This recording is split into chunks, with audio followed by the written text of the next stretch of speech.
Hi everyone, welcome to Film Log Update number 23, covering most of the films I watched or rewatched during July and August this year. So yes, we are back once again, laptop in front of me, just simply going through my diary and most of the films I've been watching and stuff over the last couple of months. Obviously, end of September now, as always. I do this the month after, quite a bit into it, and yeah, just these 2 months, July and August, going over the films, and at the end as well, tell me your thoughts, obviously, on what you've been watching, and all the films here, if you want, if you've seen any of these, you can share me your thoughts on that, and if you want, you can say what you've been watching as well over this time, or just even this month. So yes, as always, let's dig in, and yeah, go through the films. Obviously at the end as well, there won't be a favourite first watch of August, because simply in August, for first-time watchers, it wasn't really a big month for me at all, and actually the worst, month for that since I started in this really. So because the best film really was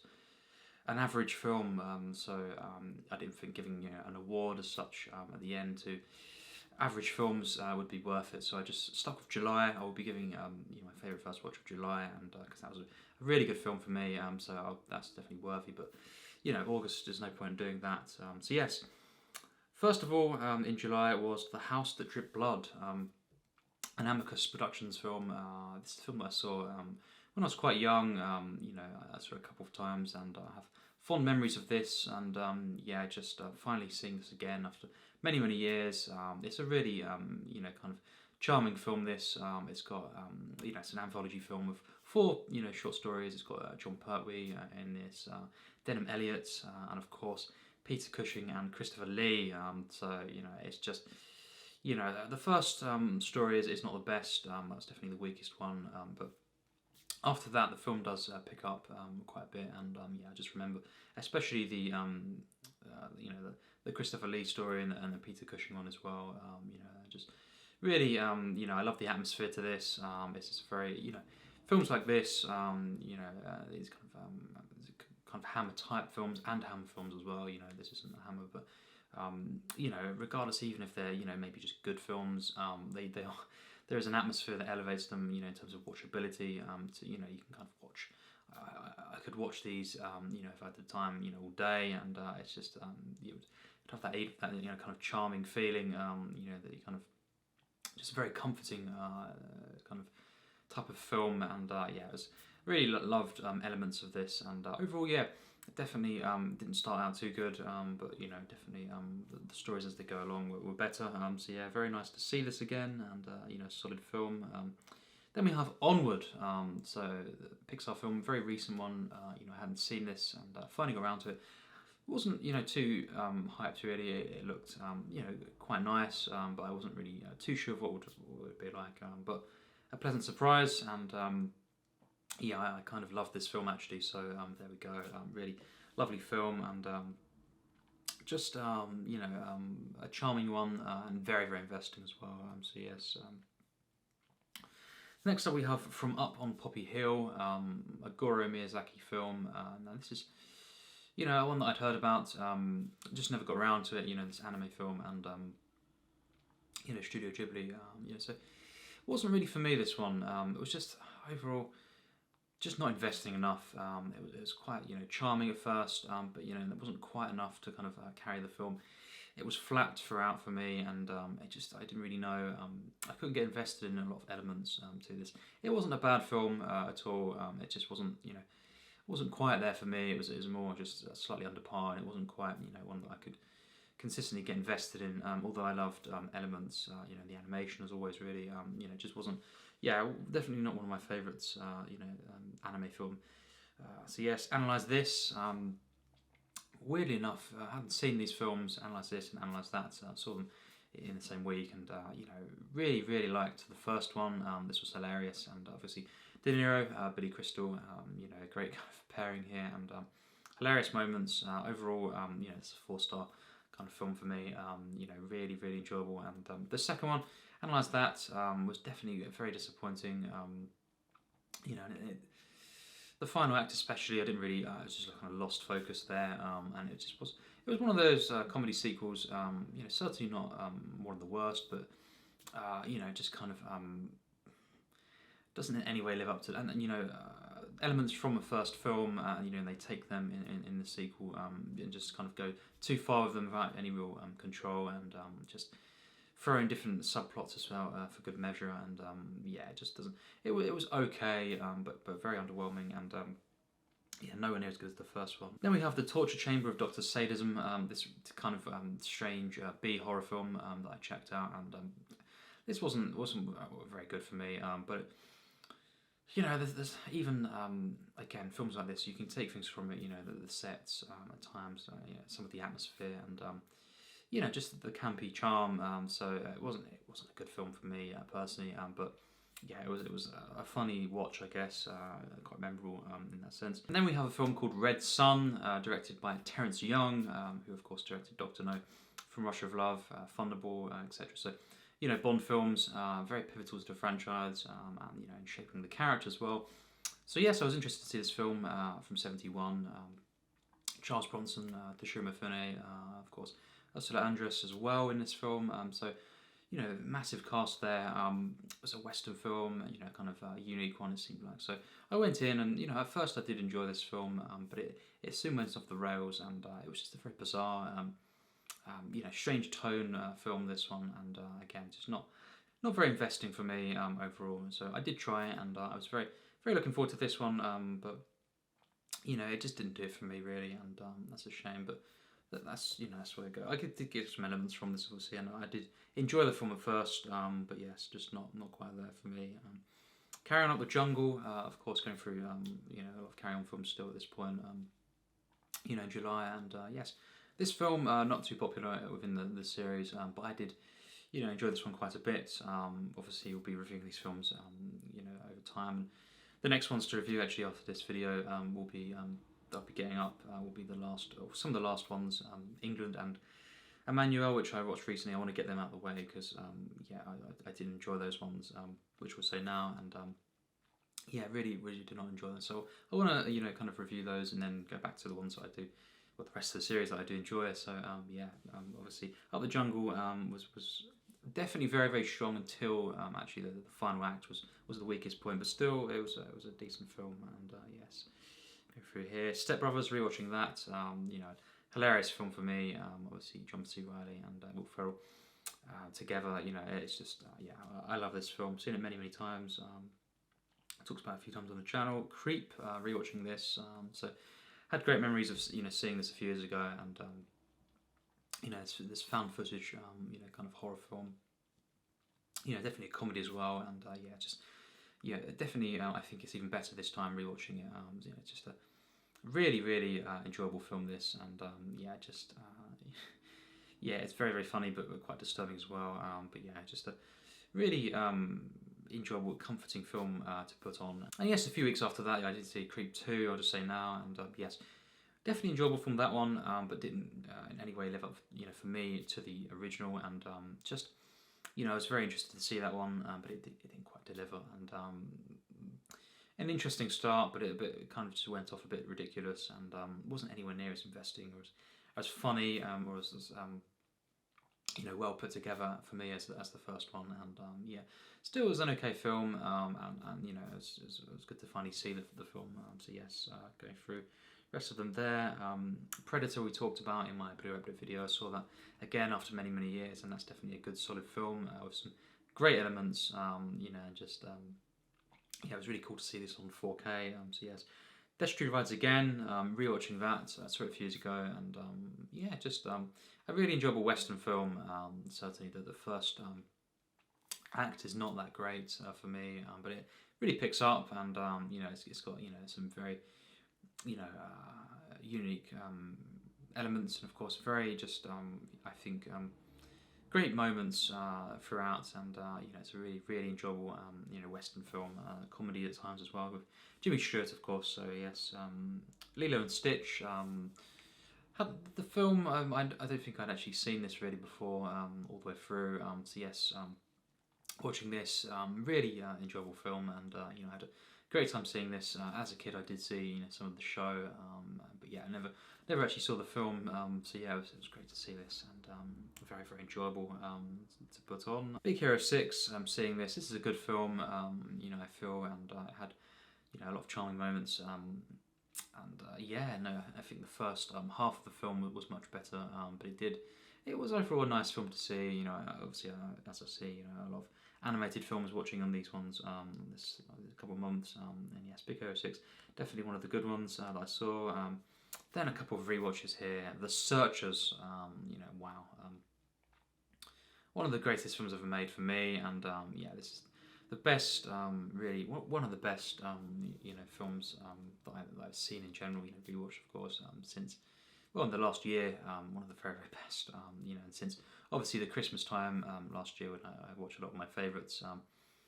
Since then, really, it's one of the very, very best that I've seen again. So, one of the very finest westerns for me.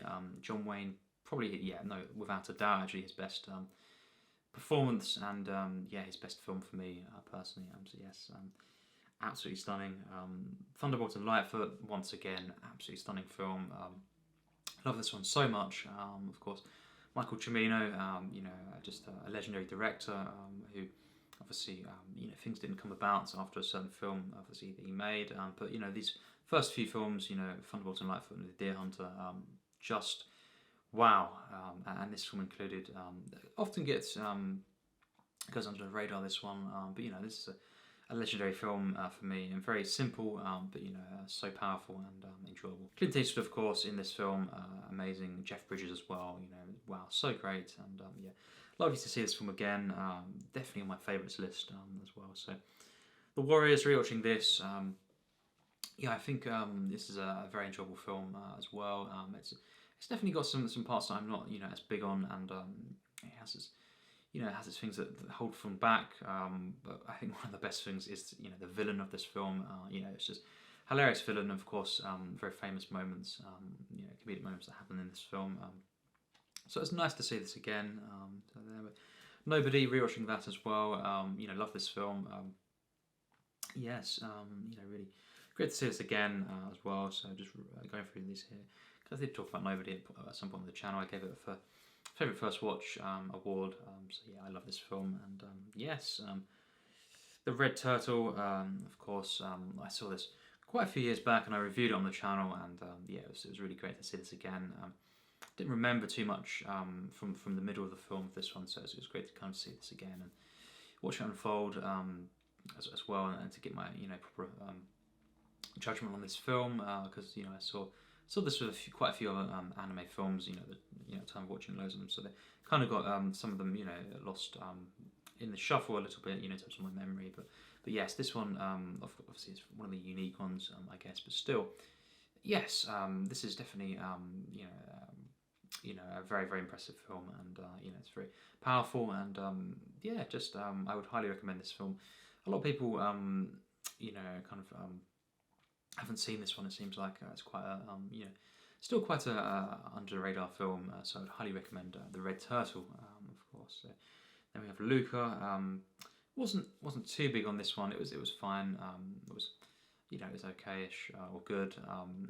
But it just wasn't anything special to me, really. It was just kind of it done its thing. It kind of was serviceable, and with really nice moments in there and sprinkled out throughout. So Luca, yes, it was fine, but I didn't love the film personally. But yeah, it was fine. Carry On Henry. This was a very, very enjoyable Carry On film for the most part, and yeah, it was definitely quite hilarious at times, and it's the last of a few kind of things in the series. Obviously, Carry On Henry, and that would be the case afterwards as well. Films like Carrying On Abroad, and it's always the last of certain things. A certain actor and stuff leaving the series, but this is this is one of the last ones that was really worthy for me after going through these films. I think Carrying Behind, which we'll say about now, which I saw shortly after this, as well. I think that was the last one that for me, if they had said we'll end it after Carrying Behind, I would have thought yes, that's absolutely fine, and because the ones after Carrying Behind, just did not, I didn't like those films, and perhaps it should have ended after Carrying Behind, and these last few though, in the 70s. with Carry On Henry included. Certainly, really worthy Carry On films that I had a really nice time watching. And yes, after that I saw The Treasure of the Sierra Madre once again, rewatching that finally after a few years, and I reviewed it on the channel a few years ago, and this is just a stunning film. Humphrey Bogart, his best performance that I've seen, and obviously just great acting across the board. Tim Holt as well, Walter Houston. This is a stunning film, and just great to see it again. I liked it even more than last time, really. So yes, going through here when Marnie was there, rewatching that. Definitely has its moments where it kind of is quite flat at times, but overall, I really enjoy this one, and just a lovely film, and very investing, and unique as well. So yes, another Carry On film that I saw around this time was Carry On Girls. Definitely a less popular Carry On film, it seems, but I did really enjoy this one for the most part, and actually I think I put it kind of in the middle portion of the ranking of the Carry On films. It's definitely quite hilarious for the most part, and the final act was quite bizarre, but until that, really, it's very funny, and just really enjoyed this film. Overall, for the Carry On film. So yes, Cars 3, because a while back, I saw, watched Cars 1 and 2, and I said I wasn't a fan of those films. Never really took to Cars, the first one, and a lot of people did, but I was never invested. And rounding off the trilogy with once again, a film that I didn't personally like. So I don't like any of these films personally. Cars 3 was definitely kind of it was as good as pretty much, or just sort of around the mark of the first one. It was at times better than the first. Overall, probably not quite there. If I was ranking them, again, they're just mediocre films. The first and the third, and the second one is quite bad.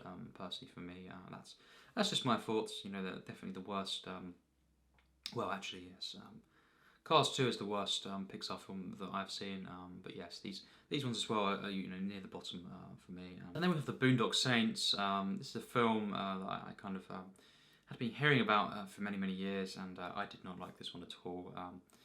Willem Dafoe saved the film from being even less enjoyable. And he did have humanity that he brought to this character, but other than that, in the first sequence, really, especially with Willem Dafoe there, didn't take to this one at all. It was felt very I didn't like a lot of the elements here. It was very nasty, this film, and wasn't enjoyable. Not a film that I'd ever watch again, and personally, overall hated the film. So there we go. Not much to say there. Obviously, the Star Wars prequels. We'll be getting to those on reviews. So I'll save my thoughts. For the reviews of those, the prequels. So yes, The Commuter as well. Liam Neeson film that I'd heard things about as well. Saw this on my watch list and stuff. So saw this film, and it was okay. It had its moments, and overall it was consistently a fine film. It wasn't anything too great, but it was a nice film to see, and it's a bit ridiculous, really, with the plot and stuff. But and it was fine for what it was. Transporter 3. Like the first two Transporter films, this one I didn't enjoy. Just that's a shame. But it was not a good film for me. Very unenjoyable. Unfortunately, Turning Red.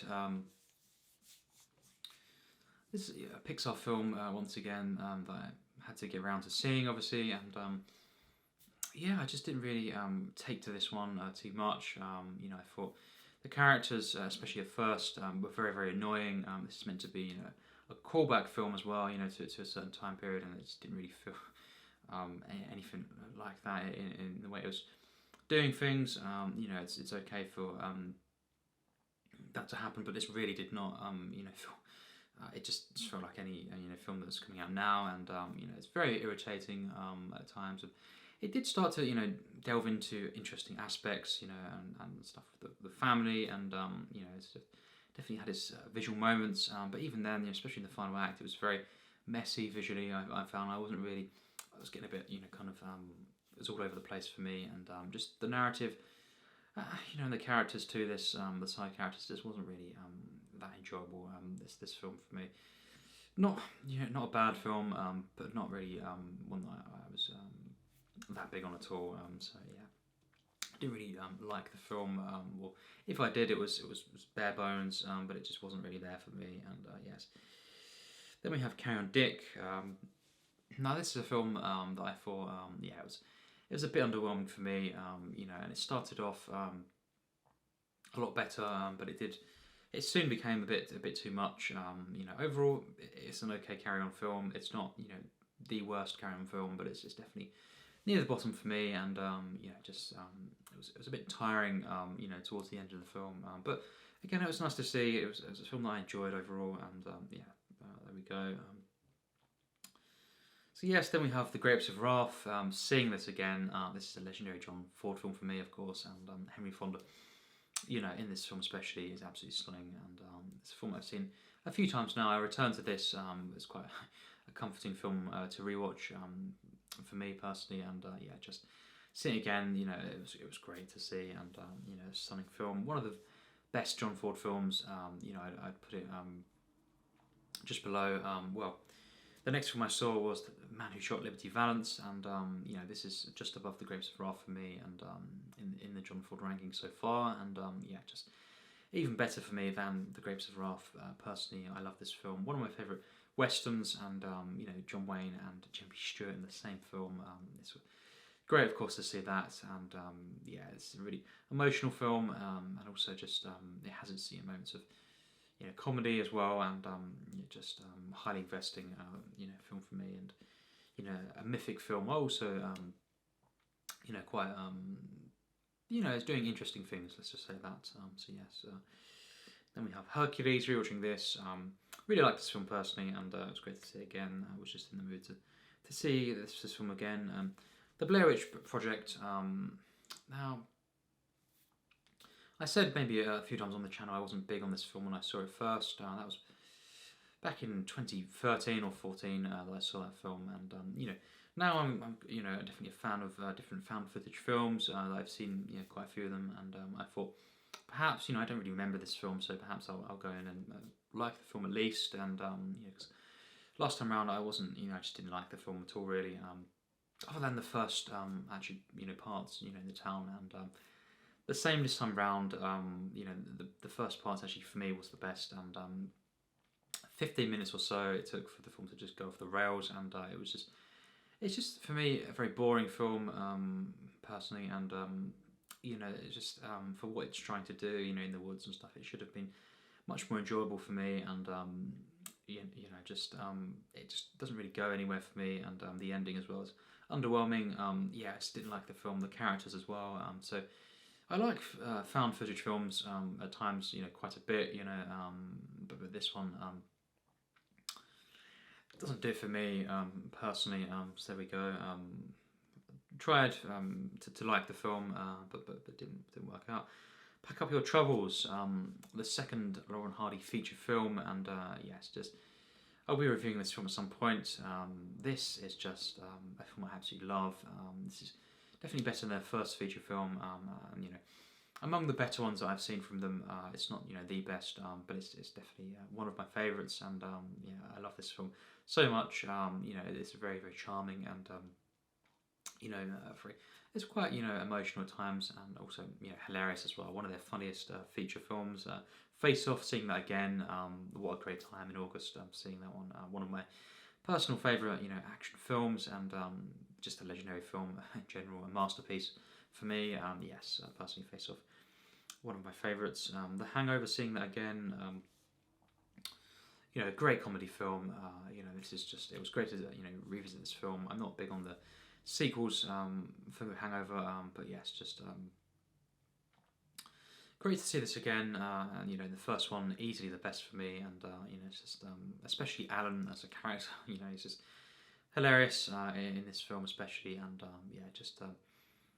a great experience once again. Yes, Hereditary. Watching this again, and it's great to revisit this. That's my third watch now, and one of the best horror films in recent years, at least. And yes, definitely, the final act as well. You know, I absolutely love this. So yes, Stranger on a Train.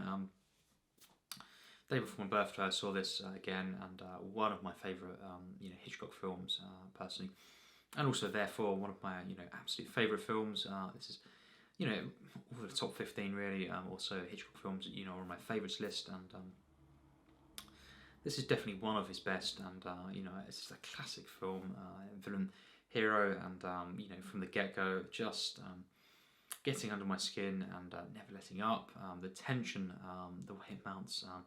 This is one of the best films ever made for me. And the day after I saw, for me, an even better film on my birthday, From Russia with Love. So choosing a Bond film again to watch on my actual birthday, and just one of my favourite films as well. This is in my top 100, From Russia with Love, and one of my very favourite Bond films. So yes, great to see this again.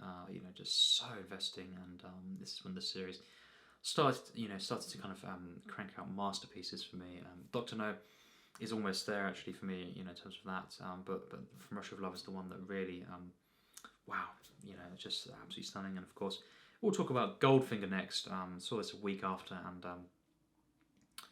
I will say now, yes, it was a realization over the last few years, and and seeing it again in close proximity, finally deciding that actually. So yes, wait until the ranking of the Bond films, but I have slightly tweaked where Goldfinger is on my Bond ranking. It's climbed higher. So yes, there we go. The ranking of the Bond films, I'm not sure when that will come, but it will come eventually. And it's great that I'm kind of waiting because, as we know, different films are shuffling around a little bit. Nothing's going to go from the worst to the best Bond film and stuff like that, and nothing's going to get dethroned from the top spot, kind of thing. But yeah, it has been slight readjustments to the ranking. So look forward to sharing that with you as well, you viewers. But yes, Goldfinger, one of the absolute greatest films ever made, personally for me. And it was an experience. After seeing this again, I was just in awe of this, and I couldn't stop thinking about it. For a week after, that experience and thinking about the emotions I had for it. Wow, stunning film. So there we go. Mechanic Resurrection, not much to say there. It wasn't really for me. Had its moments. The Rescuers, hadn't really seen this as a kid. Disney film, all the way through. But yes, this is an enjoyable film. Started out, a lot better, and but yeah, definitely. Yeah, it was an okay film. It was quite dull at times. This one, but The Rescuers Down Under, which I saw shortly after, is a much better film for me, and it's definitely, again, it started off better, but still better than the first one for me, and a very nice sequel that Disney made. So yes. Then we have High Noon. Seeing this again, legendary Western film. Wow, absolutely stunning. Talked about this, I think, recently as well. So yes, The Man Who Knew Too Much. Of course, Jimmy Stewart, Alfred Hitchcock, legendary film as well. Seeing these, around my birthday time because I wanted to rewatch a lot of my favourite films and stuff from different directors. So yes, Man Who Knew Too Much, a masterpiece for me. And yes, The General. Started seeing once again a couple of Buster Keaton films, rewatching those, and The General is a stunning film. Wow, this really is something else. The action, the comedy. This was better than I remembered a bit. Same rating as last time round, but it's definitely even more of an enjoyable and investing film, knowing how the film plays out, and just kind of admiring this in that sense even more. And just wow, really stunning. Not quite my favourite Buster Keaton film personally. There's a couple that I prefer, but it's one of his best, and certainly an achievement. It's quite staggering. To think of really the actual practicality of this. Quite once again a dangerous film to have made. In different moments was very very close to being a disaster there. Very dangerous stunts, let's just say that. But yes, absolutely stunning, so immersive, and it's very very funny film, of course. But it's also the action and just the thrill ride of this that really elevates the film. And yes, just the combination, that kind of balance that he finds in this. yes, The General, an absolutely stunning film from Buster Keaton. And so yes, one of the last films I saw of August was Zoolander. Seeing this again, Ben Stiller film, and yeah, this is one that I enjoyed more than last time actually as well. So yes, I saw this actually quite a few years ago now. It was 2018, I think it was, that I last saw this film, and yeah, no, it's definitely more enjoyable on this watch, and yeah, really just a very funny, charming comedy film, and it's just yeah, it's got its wacky moments as well. Some moments that go a bit too far, but yes, overall, very very enjoyable comedy film, and yeah, it was nice to see this one again.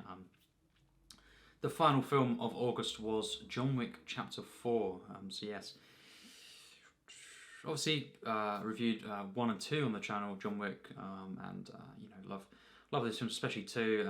3 I'll be getting around to very very soon, as I said I would, and then shortly after that reviewing the 4th.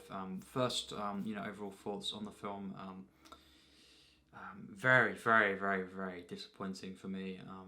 Easily the worst John Wick film, and the action was quite boring. After a while, and just so many different things, subplots that were just unnecessary. I found certainly a film that was for what this film was. It was too long. There is such a thing. Even I will say, for films being too long, overlong, overdrawn out. And this one was one of them. And just it was quite tiresome. The action got repetitive. One of the things, and the story, just all the elements that I loved of the first 3 went out the window, it seemed like, for me at times. And highlights include Donnie Yen, and Lance Reddick and Ian McShane. Some of the side characters obviously that we see. Lawrence Fishburne, a legendary performance in this one as well. But yes, overall it was just very disappointing. And I think one of the things as well, that John Wick kind of just in this film seems to be, and I love superhero films if they're good films. Obviously, I have nothing against seeing a superhero film, but in this film it seemed like John Wick for some reason was a superhero jumping out of windows, and it's just a certain way, and just being okay afterwards. The first few films, even starting with the first, there was things, moments where he was hurt and he was tending to those wounds and stuff, and it was much more believable than this one. And I just think when he went flying out of windows and stuff, and just got up afterwards and flying down loads of steps. I won't get into all this, but it was just it was kind of very unrealistic to the point of I just couldn't quite.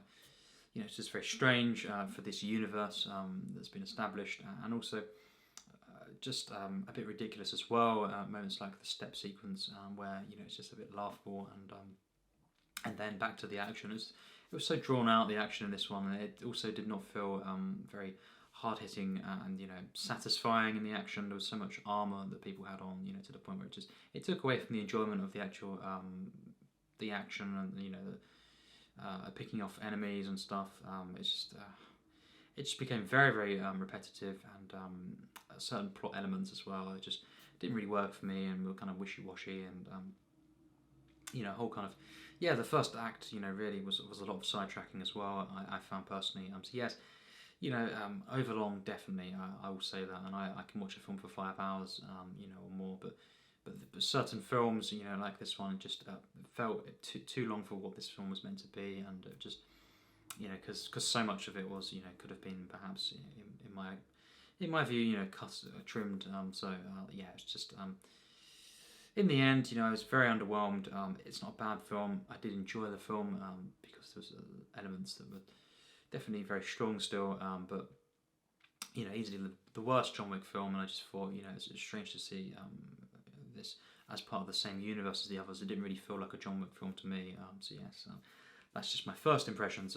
We'll get to the in-depth stuff in the review. So yes, now we get to the favourite first watches. As I say, not doing one for August. There's no point in that.